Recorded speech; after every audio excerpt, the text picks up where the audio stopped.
Hey there, it's AD.VideoEditor, and in today's tutorial we will be going over the Sony cookie cutter effect in Sony Vegas. So let's open up Sony Vegas. Okay, now you're just going to go ahead and import some footage onto your timeline. And once it's all set, and if necessary you can resize it, go ahead and click the video effects icon in the lower right hand corner. And when you hover over it, it should say Event Effects. So click on that, and then this window will appear, and find Sony Cookie Cutter, and you're just going to add that, and OK.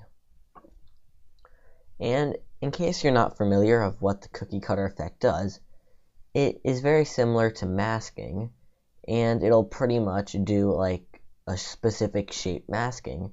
So instead of manually creating each point and creating a mask, this will just use like a circle as a mask, or as you see, an oval as a mask, or an arrowhead as a mask. And so it's sort of like a bunch of pre-made masks. Okay, and first we have your color, and you could probably figure out that your color changes the color of it. However, you're sort of wrong. The color doesn't change the color of mask, but changes the color of the border of the mask. So that affects whatever you have your border set to down here. So by default, your border's at 0, but if you create a border by increasing it a little bit, your border will become the color of whatever color selected. So that is where your color would become helpful. And then we have your shape, and your shape is just the shape of your mask. So depending on what you want your mask to look like, you can have your shape.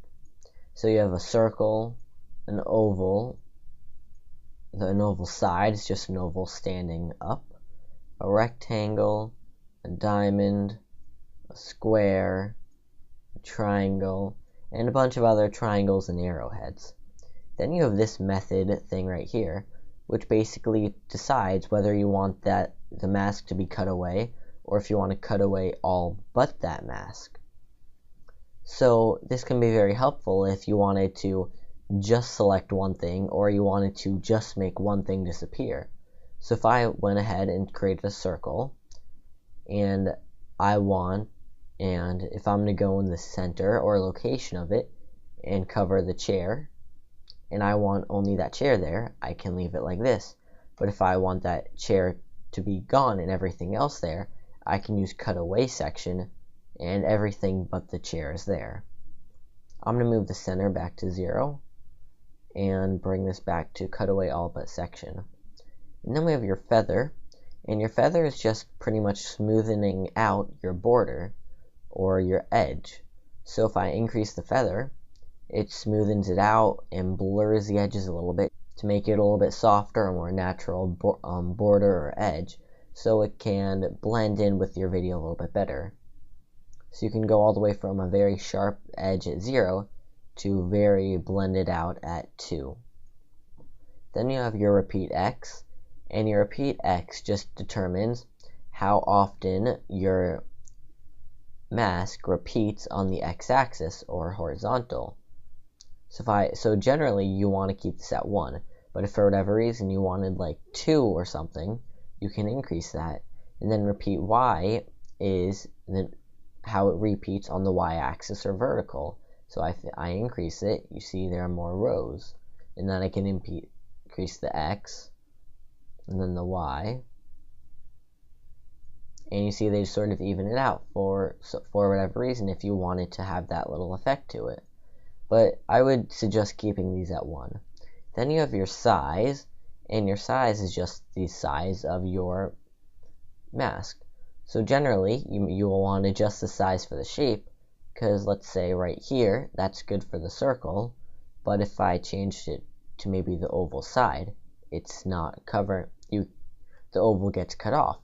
So I might want to still shrink the size a little bit so I can see everything. And next is the center, and what the center does, it basically adjusts the location of your mask or cookie cutter shape to however you like. So if I wanted to just select this monitor here, I can move it up to the side, or if I want to move it to select the chair, I can move it down, or to cover this monitor, move it up a little bit and to the right, and depending on what you want selected, you can move this around. And lastly, we have the stereoscopic 3D depth. And this, don't worry about. You would only need this if you were editing in for 3D, which you probably won't need to do, but in case you need to do it, this will just change the depth of the 3D, and you would just adjust this to however your 3D effect looks the best.